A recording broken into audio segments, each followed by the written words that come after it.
Good evening, everyone. I'm Nischay, and I'm a student of JNTU under G. Raju sir. Today, I'm going to be explaining about single and three-phase alternating currents.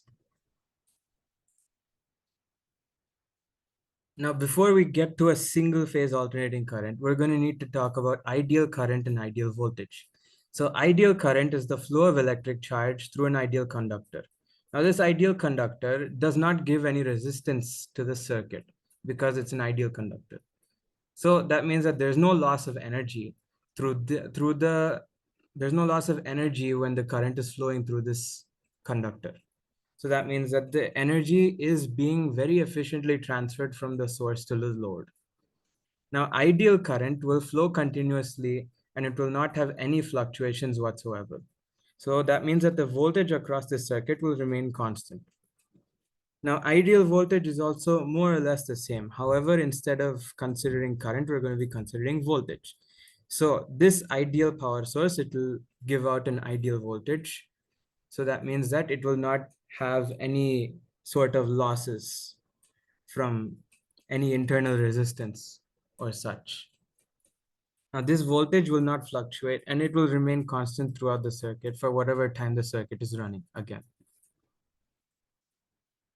Now, a single phase alternating current. Now, an alternating current means that the current direction will change with respect to time. So that means that current will be flowing along one direction for a certain amount of time. Then it will flip its polarity and then flow in the other direction for another period of time. Now, these periods of time can either be uniform and they can be non-uniform. It all depends on the kind of source that we're using. So usually an alternating current source, it'll look somewhat like this green line over here. It's a sinusoidal function, but it can be square, it can be triangular, it can be any other kind of wave also. And now a variable current would look somewhat like this gray line. That's not exactly a very useful current source for us. Now this pulsating one would also be somewhat of a time varying signal, but again, it's not an alternating current. Now this is and then the red one is finally a direct current, which is what we're all familiar with already from batteries and all. Now, in order for us to properly calculate all the values required in the analysis of an alternating current, we're going to need the RMS current, which is the root mean square current. We're going to need the peak current and the power factor. Now we'll need all of these in order to properly analyze these circuits so that we can design and maintain them. These circuits are usually implemented in residential electrical systems. And by monitoring these systems, we can identify problems like common household problems like overloading and voltage fluctuations and whatnot. Now, for a three-phase alternating current, this is more common within industrial areas. Okay. And now three-phase, this means that there are multiple phases, right? So this is one of the most common polyphase power systems. Again, there can be 6-phase, there can be 12-phase power systems, but then those will rely heavily on rectifiers and filters and all that. So that's why usually people just use three-phase current.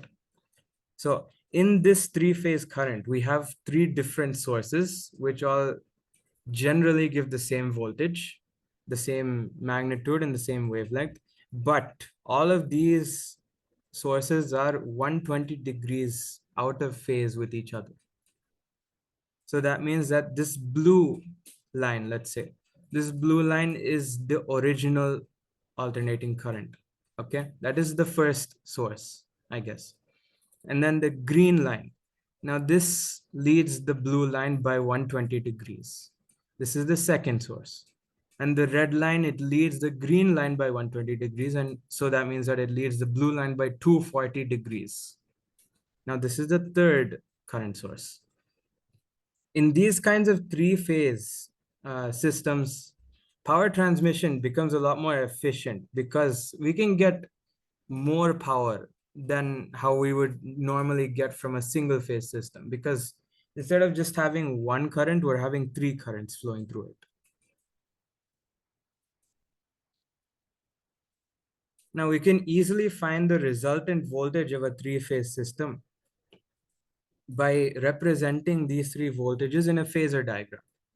So the first voltage, let's call it AN, the second one BN, and the third one CN.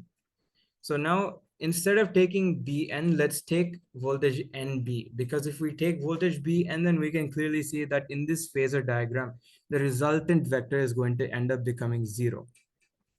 So in order for us to properly calculate the values required, we're going to need to take vector NB, which is just the negative of voltage BN. So voltage AN is the original. So let's say that it has a certain time varying functions like A sine omega t, where A is the amplitude, omega is the angular frequency, and t is time. Now, again, sinusoidal waves are the most common, so that's what we'll be taking for this one. And now for Cn, this is 120 degrees ahead of An. So we're going to be adding 120 degrees to it. So that means like it's going to end up becoming A sine omega t plus 120 degrees. Now, for voltage Bn, this leads Cn by 120. So that means that it leads An by 240. So we can write that down as A sine omega t plus 240. Now, the resultant of all three of these will end up becoming VAN plus VNB plus VCN. So if we take A common, the amplitude common out of all of these, in the brackets, we're going to end up with the remaining sine terms. So we're going to end up with A into sine omega t plus sine omega t plus 120 minus sine omega t plus 240. Again, minus because we're taking voltage Bn and not, we're taking voltage NB and not voltage Bn. So sine omega t plus, and now we need to expand sine omega t plus 120. So upon expanding that, we can see that it's sine omega t cos 120 plus sine 120 cos omega t. So cos 120 degrees. Now this means that it's going to end up becoming minus cos 60 degrees. Minus cos 60 degrees is minus half. So this is going to end up multiplying into the sine omega t, which will give us minus sine omega t by 2 plus another second term. We have sine 120 degrees, which is going to become sine 60 degrees. Now sine 60 is again root 3 by 2. So we multiply that with the cos omega t. Yeah. And now we move on to expanding the sine omega t plus 240. So now 240 is 180 plus 60 degrees. So that is what we're going to be considering. Now sine omega t into cos 240 plus cos omega t into sine 240. Now cos 240, now that is cos 180 plus 60, which means that it's going to end up becoming minus cos 60. Now minus cos 60 is again minus half. So we're going to end up with the same thing as before, minus sine omega t by 2. And then at the end over here, we have minus, we have cos 240, sine 240. So sine 240 means we have sine 180 plus 60, which is going to end up giving us minus sine 60, which is again minus root 3 by 2. So we multiply that over here and we're going to end up with minus root 3 cos omega t by 2. Now over here, we have a minus sine omega t by 2. And over here, we also have a minus sine omega t by 2. But we are subtracting both of these. So that means that they both cancel out. And over here, we have a root 3 cos omega t by 2. And over here, we have a minus root 3 cos omega t by 2. However, there's a minus over here and a minus over here. So they both end up turning this term into a positive. So that means that we get root 3 cos omega t by 2 plus root 3 cos omega t by 2. So that means that we get root 3 cos omega t.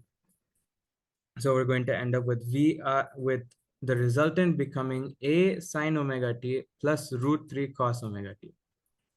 Now, if we wanted to further simplify, we could multiply and divide with 2, and then we're going to end up with 2A sine omega t plus 120, which is 2 times the voltage of Cn. Now, for a three-phase power, again, like we'll mainly be seeing these kinds of power systems in industrial areas where people will be needing more power. So for a single phase and one of the differences between a single phase and a three-phase systems is that like a three-phase system it's more useful for higher loads, like what you'll usually find in commercial and industrial areas.